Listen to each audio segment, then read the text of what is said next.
Welcome back, guys. Welcome to another lecture. It's been a while. So the last half of last week, we had an Easter break, and hopefully your Easter was good. Hopefully, despite everything that's going on, everyone's safe and healthy. But the earlier part of the week, I was still a little bit AWOL. Yeah, so we should have had class last week, Tuesday or so, but I wasn't around. And if there is one person to blame for the fact that I wasn't around, it's Carol Baskin. I'm kidding. Yeah, I didn't get sick or anything, so it's good there. As far as I know, I haven't contracted the coronavirus, and none of my immediate family or friends have gotten it. I've heard rumors that some of my coworkers have had it, and people that I distantly know, but so far, nothing too serious. People are recovering well and are being responsible. However, what was not taking this whole situation well was my old laptop, which, yeah, it just started going really bad. So earlier in the week, last week, I got a Surface Pro, which I picked up from campus. And so I just borrowed it, and it's been a lot better, but I had to be catching up. That being said, we are just going to jump into it and I guess just pick up where we left off, pretend that nothing ever happened. But in the meantime, as I said, I hope you all are doing well. Let me share my screen with you, and there we go. So hopefully you're seeing the notes. And as you can see here, last time, where are we? We said we'd stop here for now. We'll do the remaining problems in the next lecture. Let's actually continue that, picking up where we left off.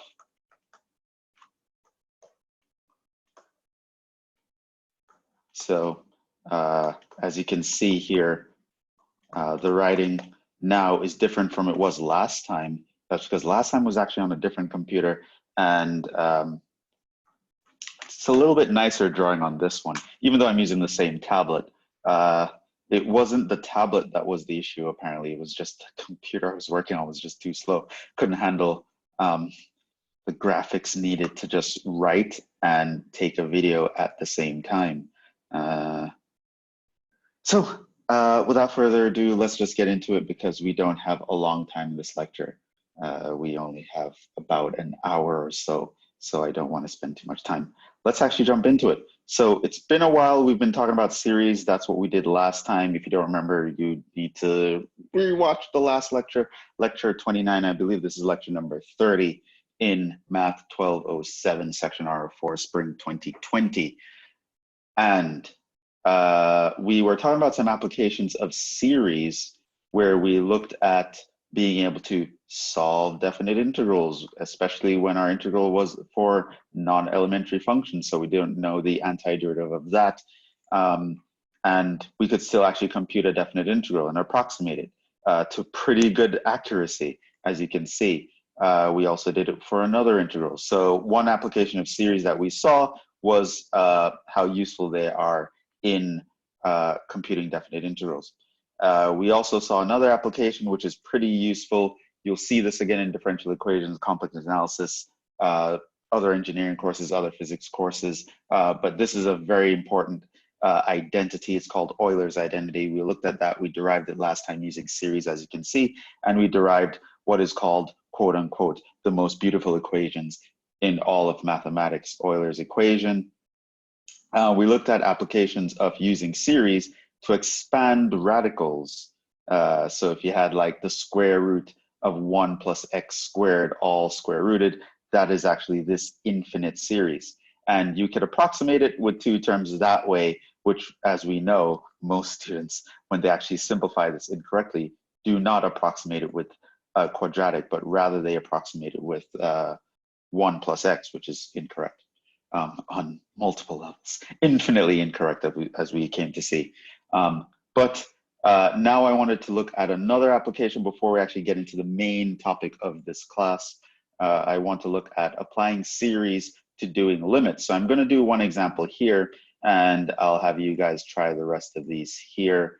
I think I even put some of these on a mock quiz, and I believe this problem here I put on a mock quiz, but that's for later. Let's actually look at this. So as you might recall, there are 4 Maclaurin series that I want you guys to remember. So remember, you should know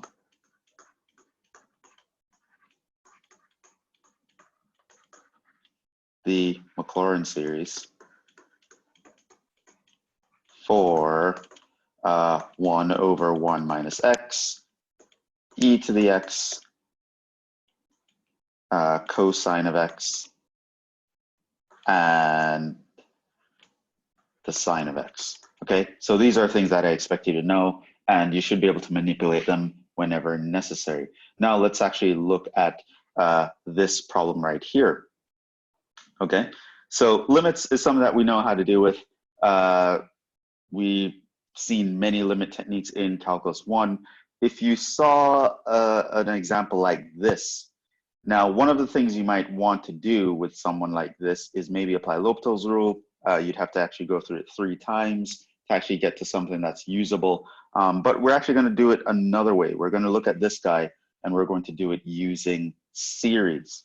How do you do it using series? Well, what we're going to do is we are going to replace the sine function with its power series. So we know that the sine function is, and this is something you should have memorized, as I said, x minus x cubed over 3 factorial plus x to the 5th over 5 factorial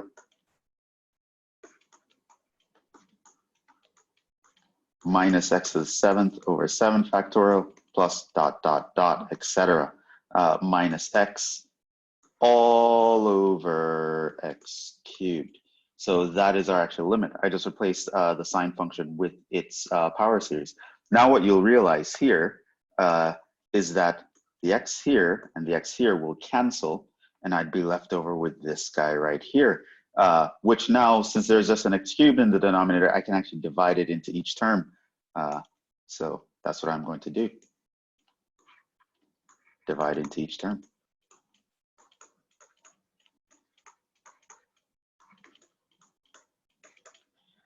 And so in the next line, let me try to get a nicer angle here.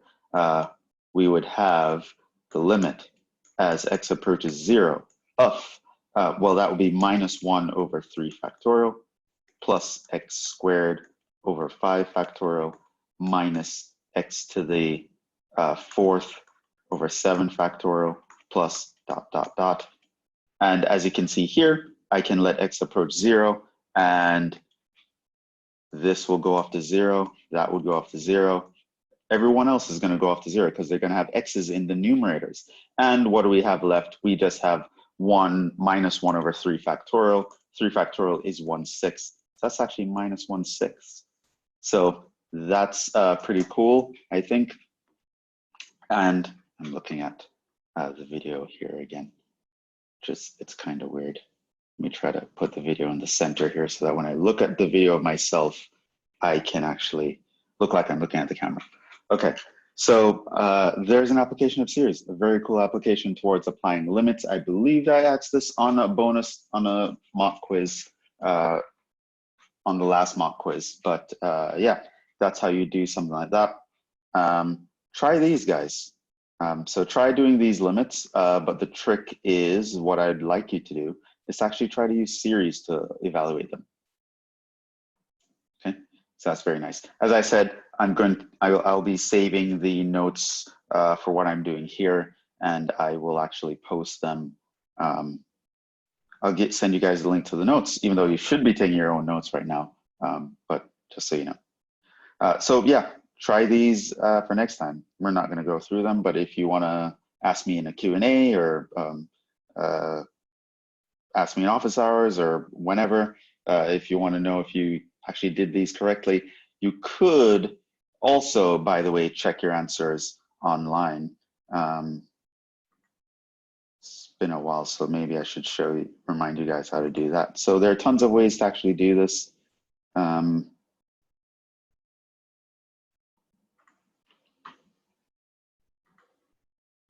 So let's see here.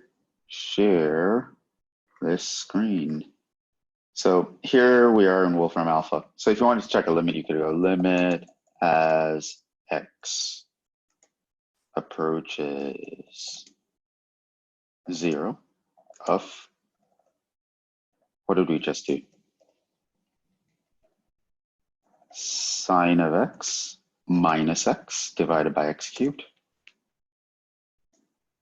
And there you go. The answer is minus 1/6. And we can get some other stuff here. And you can actually see here that it actually expanded series expansion. So probably before we did series in this class, you probably wouldn't have known what that meant. Taylor series, we now know what that guy is.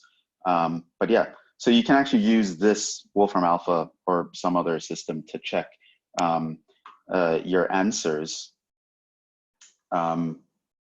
So you can try the other ones and actually try to check the answers. Another thing, maybe Symbolab. So just remind you, because again, it's been a while.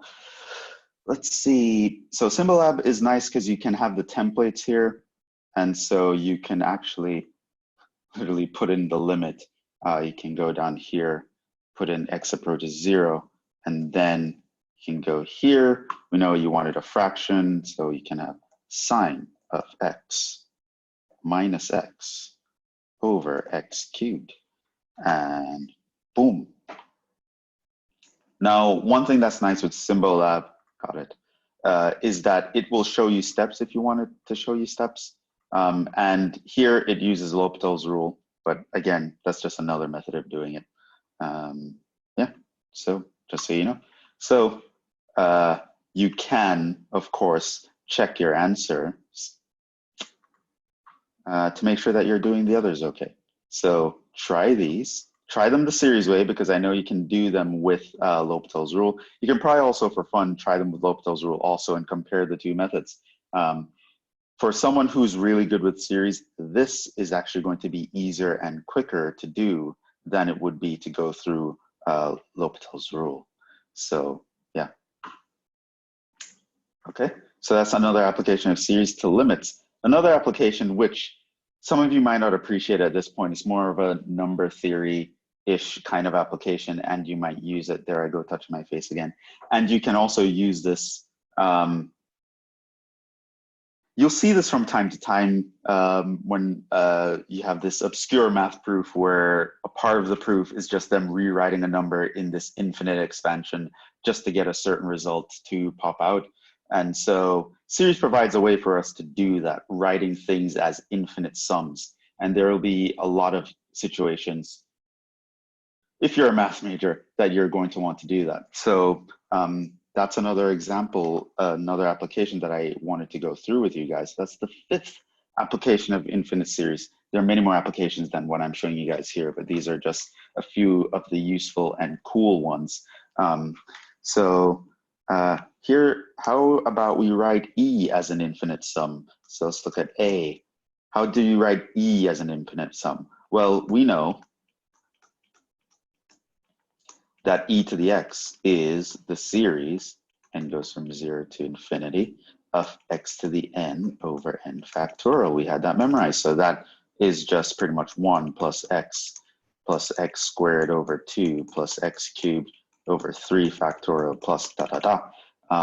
So this would, of course, mean that e, well, that's actually just e to the 1, which means I can plug that into a series. That's just going to be 1 over n factorial. So i.e., e is actually equal to just me plugging in 1 into this, this infinite sum. 1 plus a half plus 1 over 3 factorial plus 1 over 4 factorial plus ... 1 over 5 factorial, 1 over 6 factorial, etc., going on forever. By the way, you know that E, or you should know, that E is 2.718 to da da da, right? This clearly shows you that E is just, it's 2 plus something, right? So you can already kind of know here, just by looking at the expansion, that e is actually bigger than 2. It's larger than 2. It is a number that's 2 point something. Now, of course, you'd have to show that this would converge, but we know that this would converge by the ratio test, for example. You could actually show that 1 over n factorial would converge. Absolutely, in fact. So yeah, it's just another nice way of writing e. You can think of e as this infinite sum.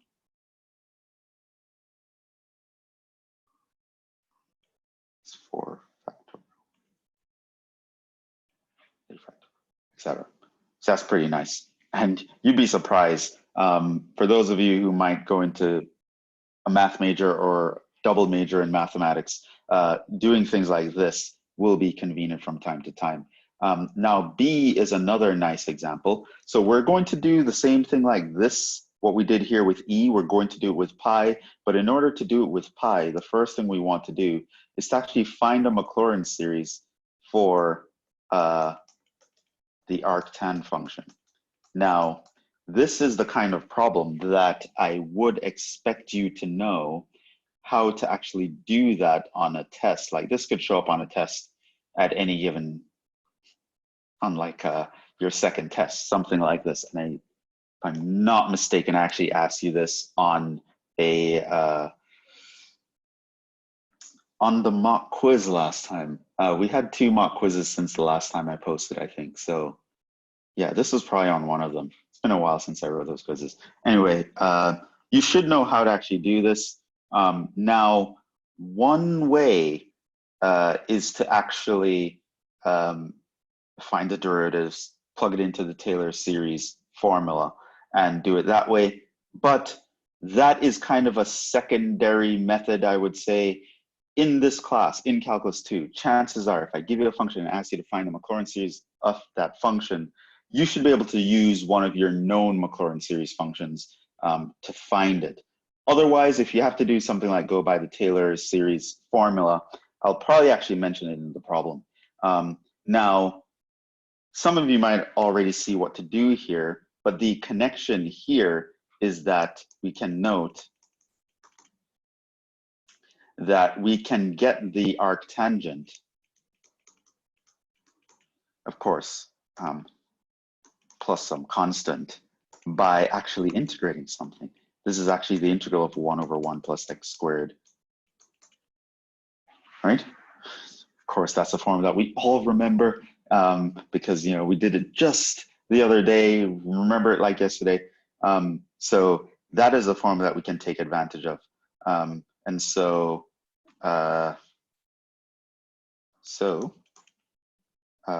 we'll use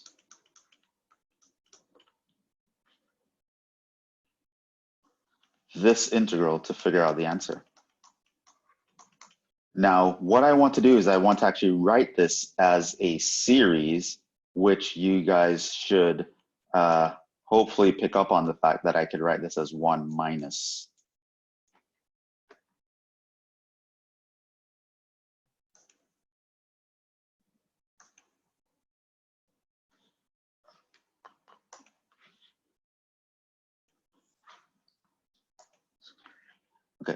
Okay, I can write this as that. Okay, and that should remind you of the series of 1 over 1 minus x, which we know is the series of x to the n, and goes from 0 to infinity. Okay, and of course that works when your x, quote unquote, is between -1 and 1 inclusive.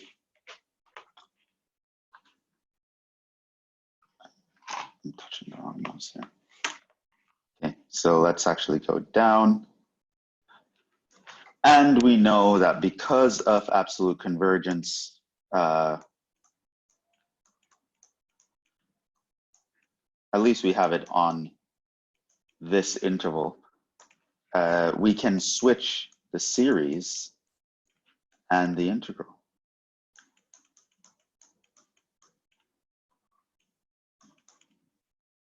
and we can do the sum of the terms of the integral. And we can integrate term by term after doing this.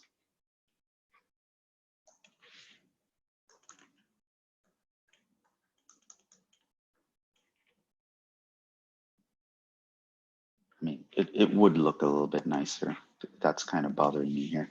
It would look a bit nicer if I actually wrote this as, it's the same thing, but it would look nice if I put that on the inside. Yeah, so now this is, of course, just realize that this is actually, this part here is -1 to the n, x to the 2n. So I would just add 1 to the power.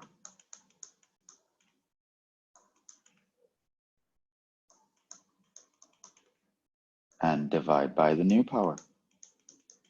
And that's our integral. And so, of course, there's going to be a plus c, which you can kind of figure that out. Well, you can figure that out. So by plugging in a nice value. So if we choose x equals 0, this means that tan inverse of 0 is equal to this sum plus c. And so, of course, we know that tangent of 0 is 0, and the series here would be 0. So this means that your c equals 0.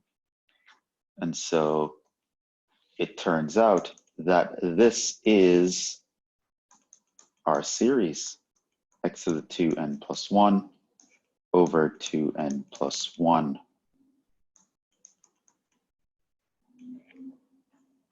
And that, ladies and gentlemen, is how we can write the arctangent function as a series. Okay.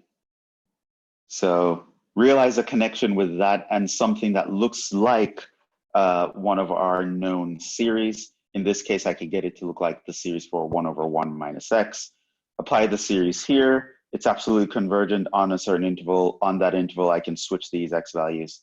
Of course, I plug in x equals 0, which is in that interval, so it's a valid interval, valid x value to use.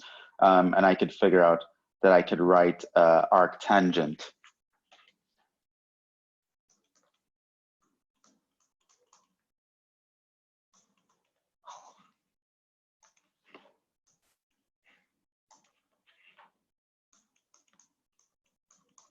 as this series.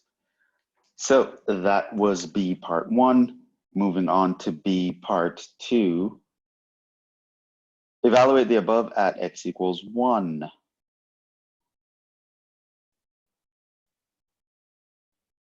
More space still.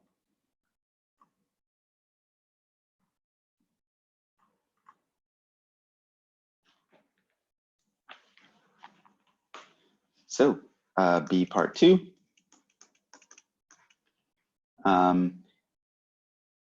Set x equals 1. This means if we have the arctangent of 1, we would get the series, n goes from 0 to infinity, of -1 to the n of, I plug in x equals 1, so that's just 1, 2n plus 1. And that is my arctangent. Now, arctangent of 1 is, now hopefully you said pi over 4, because that is what it is. And of course, this here I can start writing out as an infinite sum. So this is going to be 1 minus 1 over 3 plus 1 over 5 minus 1 over 7 plus 1 over 9 minus ... And so according to the problem, the problem asked us to evaluate the above at x equals 1, hence find an infinite sum representation of an important mathematical constant. Obviously, we have our important mathematical constant showing up here.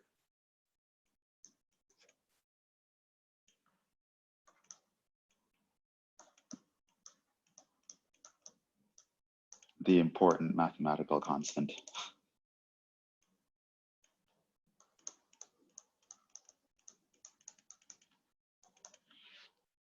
And so I can actually rewrite this. I can write pi as 4 minus 4 over 3 plus 4 over 5 minus 4 over 7 plus 4 over 9 minus ...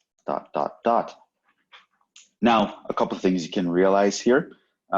Notice that this is 4 minus something, which kind of indicates to you that pi is something less than 4. Well, we just know that. You'd have to actually start adding up these guys and kind of seeing what that converges to. This guy does converge. We can show that converges by the alternating series test. So this is going to add up to some number, and we can actually compute what that is. We can actually write pi as this infinite sum, which it's very nice in the sense that there's a nice pattern here, right? 4 over 1. So it's just all the numerators are 4s.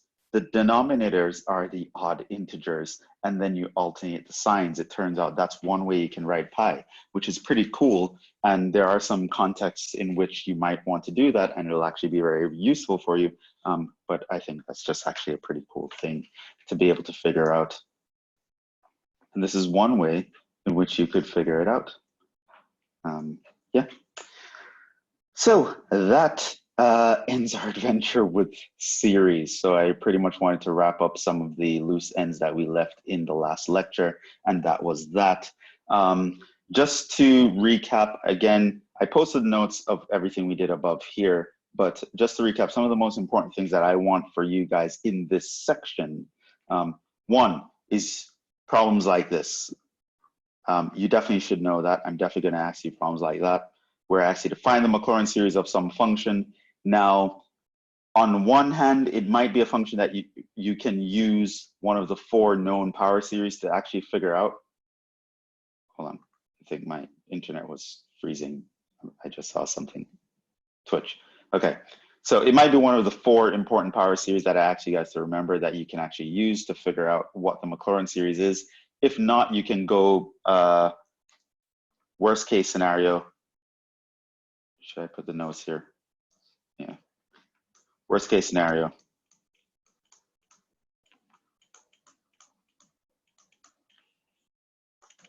is to use the formula, the nth derivative evaluated at 0 over n factorial x to the n. This is for the Maclaurin series.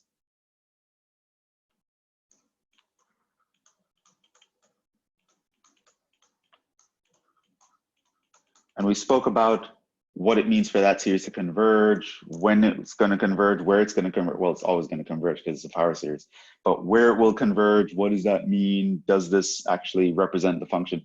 We've spoken about that before. We're not going to go over that again, but yeah, you should know how to do that. Then you should know how to actually compute an integral, having known how to do that. Then you should also know how to estimate the errors in your integral. So that is the important thing that I want you to get from this section. So evaluating and approximating definite integrals is the most important thing. Some of these things here, I did them for quote unquote fun. So like this guy, I might test you in like a bonus problem of a quiz or a test or something like that. Same thing with the binomial theorem and using limits and some of these other things I spoke about, because they're really cool. They're actually really applicable. Although in Calculus 2, you're probably not going to apply them very much. I'm definitely not going to really ask you about them unless it's a bonus context. But in future classes, if you go far enough in math, these things are going to actually be very useful. And so because they're useful and kind of cool, I want to go over them. But for you guys in this section, what I do want you to definitely know how to do is to be able to find Maclaurin series of functions using the 4 known power series that I asked you guys to memorize. That is the power series for 1 over 1 minus x, for e to the x, for cosine of x, and for sine x. If you can't find a way to connect the function that you're looking at to those guys, you should be able to use the original definition for a Taylor series to actually figure out the Maclaurin series.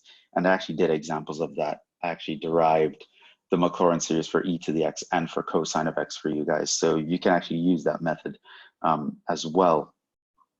And I also show you what, so there are several ways here where we did it for the tangent x function, which that is kind of one that you have to do from scratch, but I gave you several methods for doing that. And we are taking up a lot of time. Series is very important, and the applications go way beyond what I'm showing you right now, but these are just some cool applications that you guys should know about. And yeah, that kind of ends our adventures for series for now. Of course, not quite for you because there are going to be tests and exams on it, but in terms of the material that I wanted to teach you that covers series, that's it. So what we're going to do now is we're going to go on to some new topics, the first of which is parametric curves. So I want to talk about parametric curves and their calculus. This is the next topic for our class. It starts in chapter 10, and we're just going to run through as much as we can from this section. So it's changing gears. We're moving into the next phase of our class. So you might recall, so our class part 1 was integration techniques.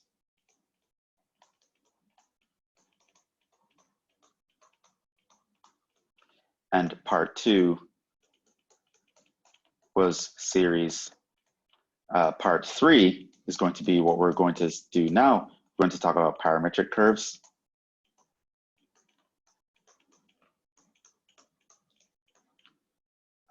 Polar coordinates, conic sections.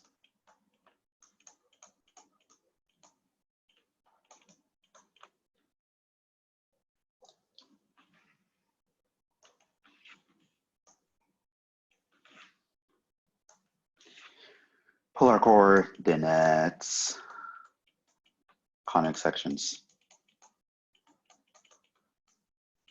And part 4, I want to kind of wrap up with some 3D stuff. Now for the rest of these, I will say that we'll keep it very basic. So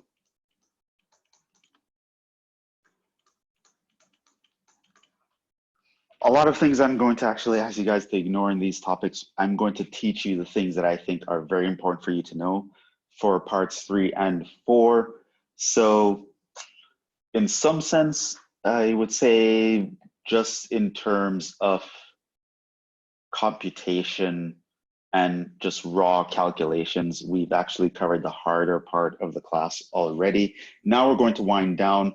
On some sense, we're going to elevate things to a new level. Like I said, we're going to be talking about stuff in 3D, which we haven't done before, and you probably haven't actually done before. But that being said, it's a whole new thing, and it's something you're going to explore more in the next class in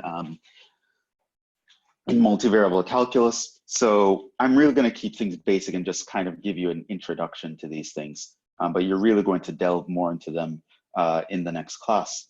That being said, let's actually jump into, and I always forget to remember where I actually, sometimes I just start recording and I don't actually look at the time I started recording. I think we're about 25 minutes in, I want to say, but I'm actually not completely sure. We'll see. Let's keep going. I'll go for another half an hour just to be safe, I guess. Sorry, I keep forgetting to look at the clock.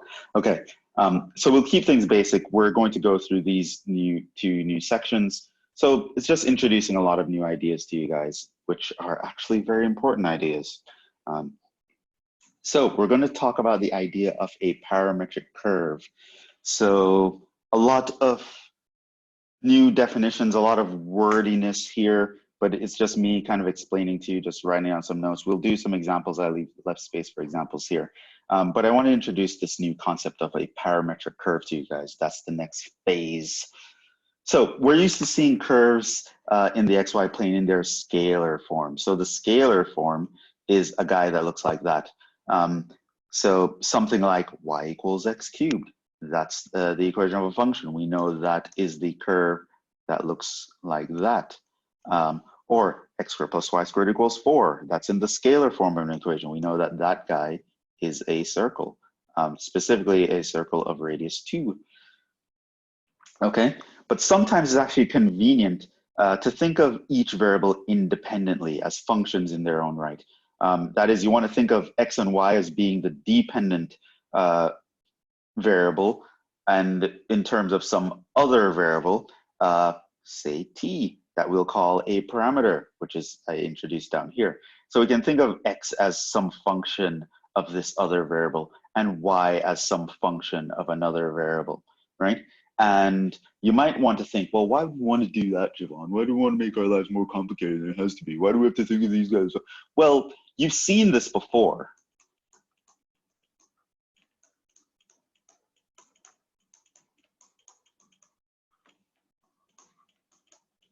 And you probably didn't know that that's what you were doing. But let me kind of remind you of another place where you would have seen something like this and what actually results from it. So way back in, I don't know, pre-calc class, I would say, we were looking at the unit circle. So this is the unit circle. Okay, and we wanted to actually look at the coordinates on the unit circle, and we wanted to find functions that actually track the x and y coordinate of along the unit circle. And we wanted this function to work in terms of an angle, let's call it theta, that was made with the positive x-axis. And we invented two new functions, the cosine function, which measured the x-coordinate when the angle theta was measured from the positive x-axis. And we called the sine function as the function that measured the y-coordinate. And we could think of these guys as functions in their own right. So we can graph the sine function, we can graph the cosine function. And by just, in other words,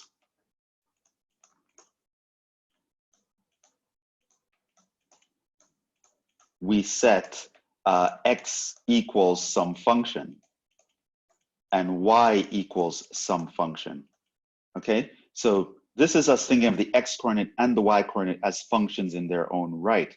Now theta is what we would call the parameter here.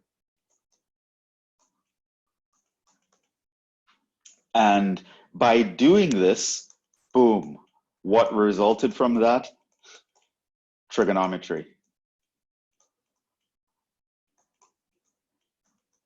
So by thinking of the x and y coordinate as functions in their own right, and following that to its logical conclusion by actually, you know, drawing a vertical line down here and thinking of this as a right triangle, invoking Pythagoras' theorem to come up with the trig identities, the Pythagorean identities, and just really studying sine and cosine fully using what we know about circles and triangles, we invented a whole new branch of mathematics, which, as you would have seen, is very useful.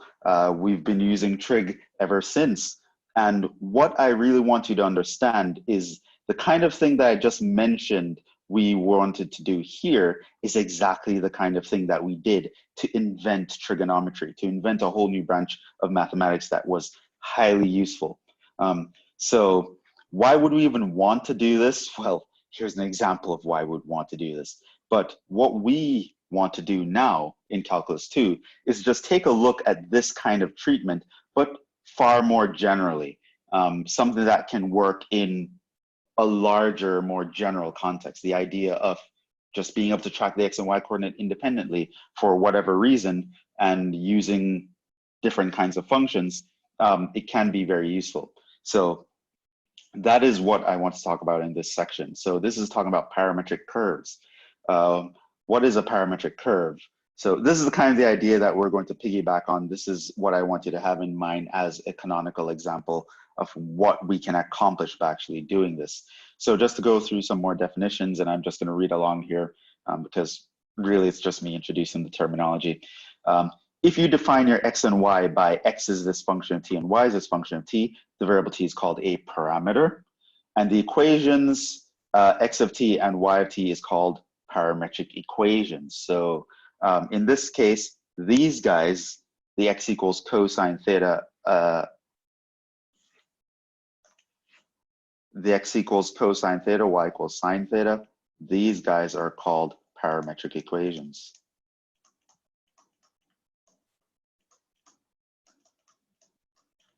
While theta is called the parameter, right? That's what we call it. And so now when you take this entire system together, x equals x of t and y equals y of t, and you actually give a bound on the t, you might leave the t unbounded, but let's say,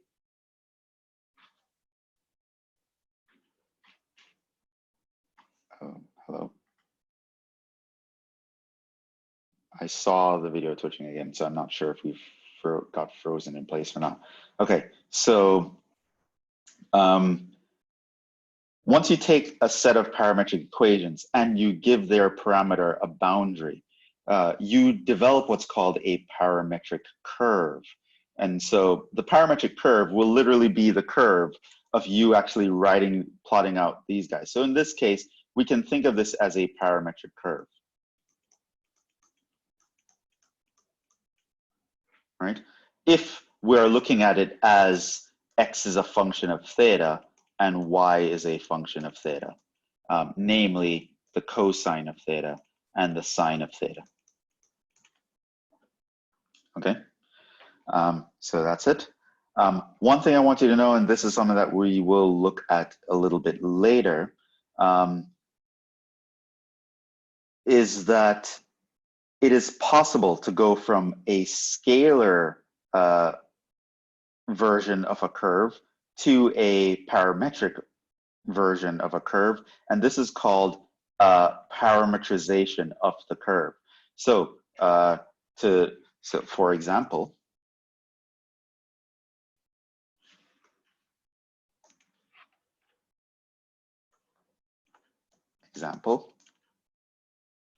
a parametrization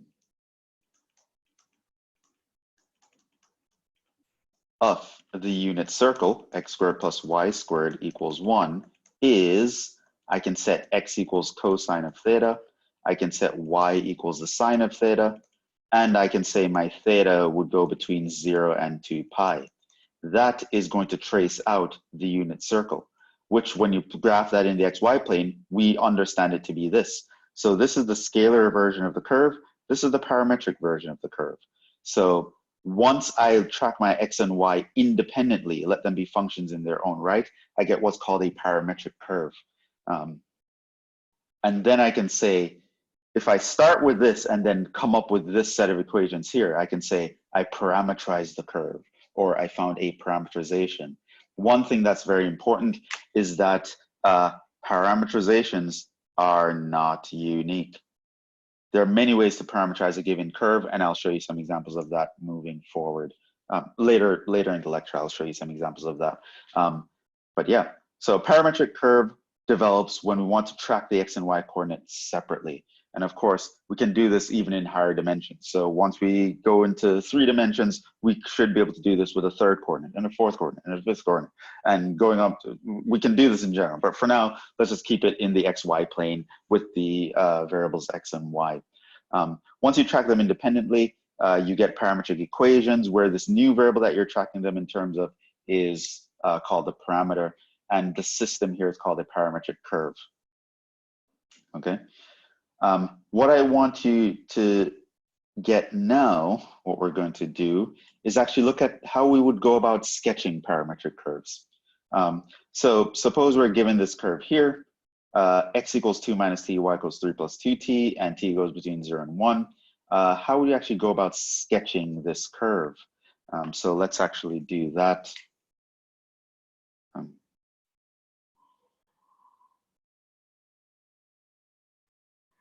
So, boom.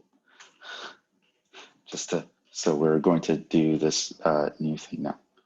Okay, so I want to do this in 2 ways, okay? So just for completeness and comprehensiveness, I'm going to show you the archaic way of doing this by plotting points. But just as how now you're not expected to be able to graphing things by plotting points, you would have learned better techniques than that. I don't expect you to be graphing anything by plotting points, but I want you to show the basic way of coming up with a parametric curve by plotting points. So one way you can go about sketching this curve, figuring out what this parametric curve is, what it would look like, is you could graph a table of your parameter and the x and y coordinate. So find out, and we can plug in different t-values. So we know 0 is going to be the first t-value. I would pick a random second t-value, let's say a half, and 1 is the last t-value. So I'm picking 3 values here. Now, what I can do is I can take t equals 0. Notice that I would plug in the x. Now I know what my x is. My x is 2 minus t, and my y is 3 plus 2t. So if my t is 0, plug that in here, I would get x equals 2. My t is 0, plug that in here, I would get y equals 3. Now, if my t equals a half, I can plug it in here. I would get 2 minus a half, which is 1.5. If I take a half, plug it in here, I would get 4. Take 1, plug it in there. 2 minus 1 is 1. Take 1, plug it in there. And 3 plus 2, that would be 5. So I can come up with a bunch of, a table of values. Now notice what this means is that 2 comma 3, 3 over 2 comma 4, and 1 comma 5, these are points on the graph.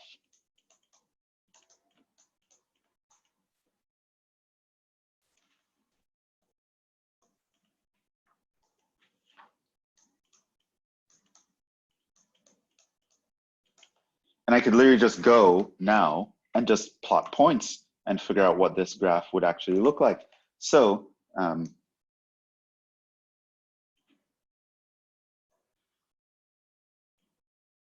so I know there's a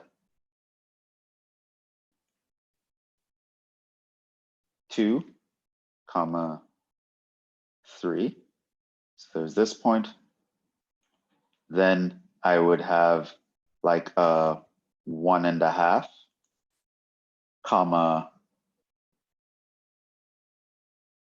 4.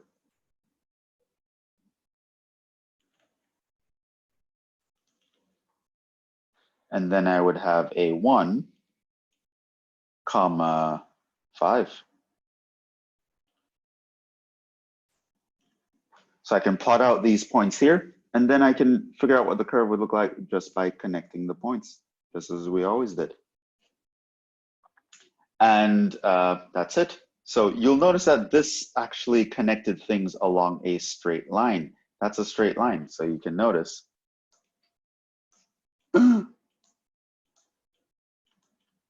It's a line.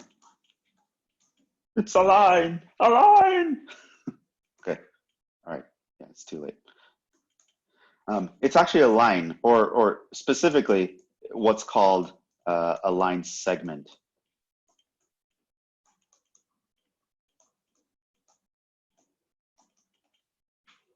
Okay. Yeah, and so that's this curve. This curve here, this parametric curve, if I track the x coordinates by this, the y coordinates by that, let my t range from all values between 0 and 1. I plugged in a few values here just until I can start to see a pattern. Here, I will actually get the pattern of a straight line, which is pretty cool. Let me make some more space here.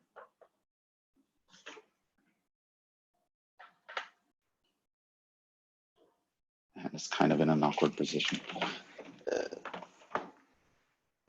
Okay.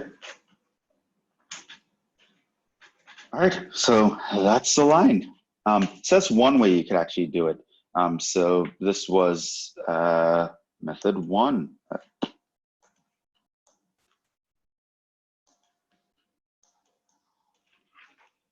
There's another way you can do it, and at this point, This is the preferred method, I would say, if you wanted to sketch something.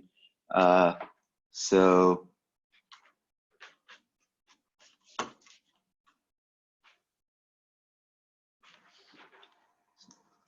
the second way of doing things is called eliminating the parameter.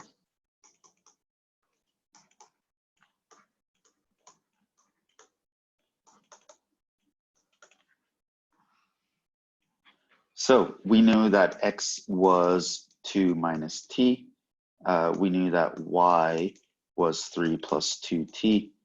And our t went between 0 and 1. This was the parameter. Okay. Now, by eliminating the parameter, here's what we mean. This actually means go back to a scalar equation.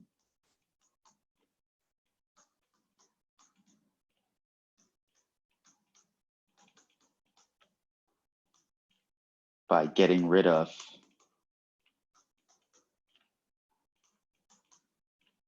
the parameter t, right? That's what it means, eliminate the parameter. How do you go about eliminating the parameter? Well, substitution. So what you would do is here, notice here I can solve for t. I would get t equals 2 minus x. And then what I can do is I can plug that in here. So that would mean that my y is equal to 3 plus 2 times 2 minus x. And this would mean that my y is equal to 3 plus 4 minus 2x, or that would mean my y is equal to 7 minus 2x. Now what you'll notice is that I could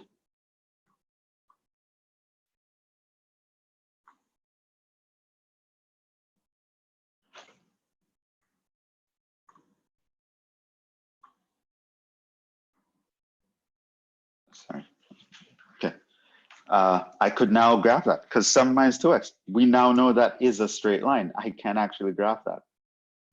So the y-intercept is 7 and the slope is minus 2.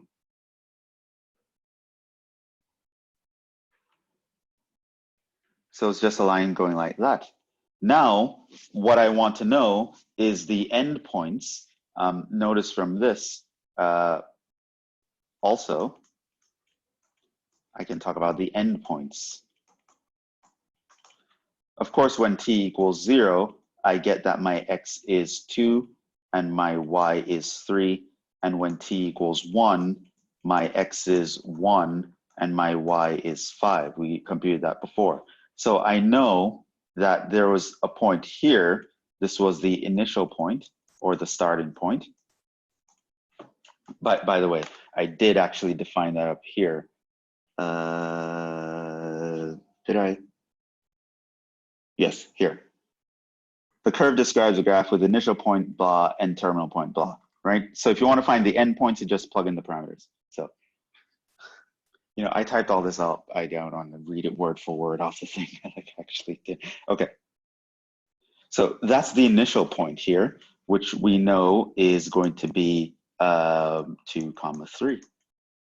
Then there's another point up here, which is 1, 5. This is the final point, or the terminal point, which means the graph I care about is actually, the graph I care about is just the graph, the part of the curve that's connecting these two lines. So essentially, you would ignore this part of the curve and ignore that part of the curve. And you only care about this part of the curve here. Okay, so now what I would want you guys to do is to actually pause the video and try to do this guy, try to figure out the sketch of that guy. So pause the video and do that one, just to make sure you can do it. Now, hopefully you pause the video and you actually tried that. So here's how I would go about sketching this. I would probably go to eliminate the parameter.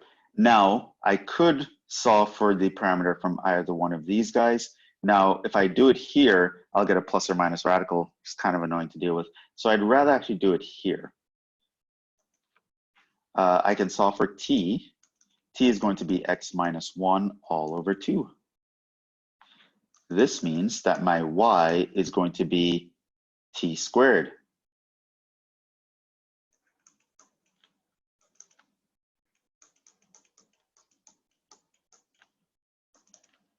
So that's a quarter times x minus 1 all squared. And as you know, that's actually a parabola. So this is going to be, now there was no restriction given on the t here, so you could assume that it'll just work as long as your functions work. But what you end up with here is just x squared shifted 1 unit to the right.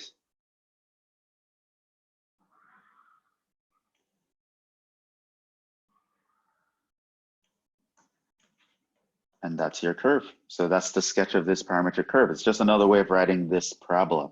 Now, if your x equals 0, your y equals a quarter. So the intercept here is a quarter. The intercept here is 1. That's our curve. That's it. Okay. So you can graph that without plotting points, and hopefully you got that. So that's pretty much what it is. Now, there are some things that I'm hoping you are picking up while doing this, and you might have said it to me on the video, but of course it's on video, so I wouldn't have responded. But you might notice that a couple things. Probably I want to mention these things first. There are some patterns that we could see what happened here. Like if your x and y are both linear functions, then your parametric curve, it makes sense that it would be linear. If your x is linear, your y is a quadratic, or vice versa, by the way. Your curve will be a parabola. If your x is a linear function of cosine and y is a linear function of sine, you'll get a circle or an ellipse. So things like that you should kind of be picking up on. If not, now I'm mentioning it, so now you'll notice it. Another cool thing though, and this is one of the reasons why we might want a parametric way of looking at the world, one of many reasons, why we might want a parametric way of looking at the world as opposed to a scalar. Because you might be saying to yourself, well, seriously, why would I not want to think of this curve as this function? Why would I want to think of it like this as opposed to that? That's so much nicer. Or why would I want to think of a line as x equals 2 minus t, y equals 3 plus 2, t goes from 0 to 1? Why isn't it better to just think of it as y equals 7 minus 2x? What is wrong with thinking of that? And one thing you might notice here is that it's natural to associate a direction with parametric curves.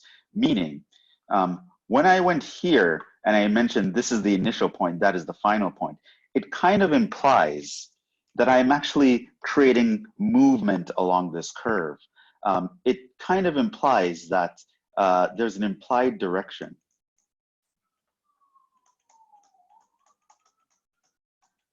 You can sort of see that not only is this just some straight line, but it's a straight line on which I'm moving in a certain direction. I'm moving actually to the left and up. So there's a directional component with how I give this curve. Same thing here. If you were to think about this parabola, it's not just a regular old parabola. I can think of it as, well, when t is 0, where are we? If t is 0, we are right here. Right? Now I might say when t is 1, where are we? If t is 1, my x would be 3, and my y would be 1. This is when t is 1. So it kind of gives you the notion that, hey, we're moving along this parabola in this direction. So not only can I express a curve in parametric equations, but it also kind of induces a direction, or the technical term would be orientation. So there's an implied, so again, there's an implied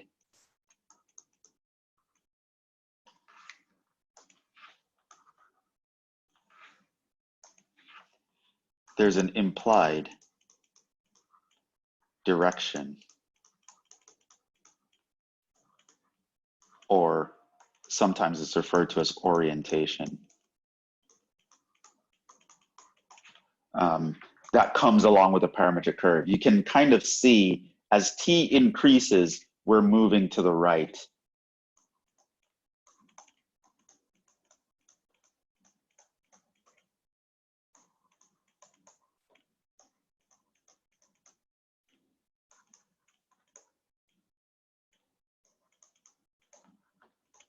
And you can kind of see in the previous one, as t increases, we're moving to the left.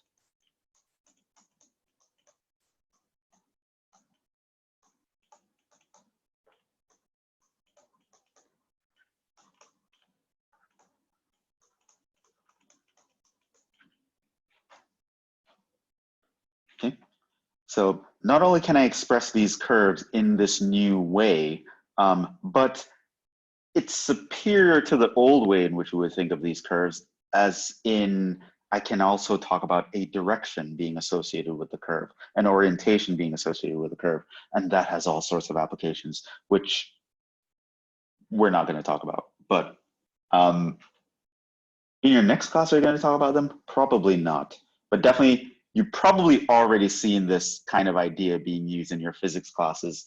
And if you don't see it in multi-1, you will get this notion in multi-2.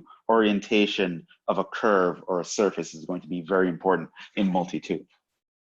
I'm not sure if you may get to this kind of where this kind of idea is important by the end of multi-1, but multi-2, you're really going to take orientation seriously. But that's another thing that we could do. So there are some patterns that we can start to see emerging once we start to look at curves in this new way as parametric curves. And yeah, so we can, so I'm thinking I need to wrap up this lecture now. So we will continue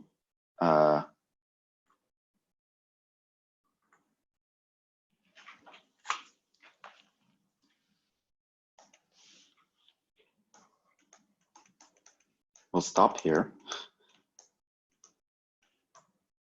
and pick up with this next time. Okay, so that's it.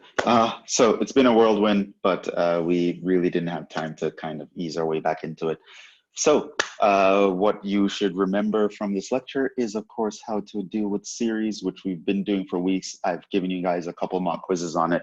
Hopefully that's been going well, and you've been having recitations with that as well. So hopefully that's been okay. In terms of new topics, new ideas, we have started parametric curves. Basically, this is just the idea of taking each coordinate, each variable that we're used to manipulating, and think of them in terms of some other variable. Now, this will have many applications.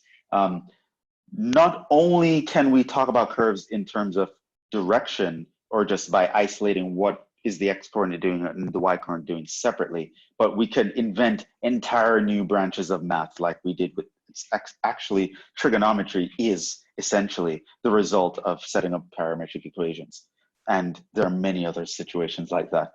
So you can come up with entirely new systems, new ways of looking at the world through parametric equations. Also, on top of that, we can induce a sort of direction to our curves or orientation. So that's another usefulness of it. We'll actually look at a couple more uses next time, but for now, these are just the basics. This is just a new way you can look at curves. Scalar versions of curves is just the way we've been looking at it up until now, just equations in the XY way of using the XY's variables to express things, but sometimes we want to use a new variable to express things. There are other applications into this. This new variable just might be something in terms of some other quantity that we want to mention.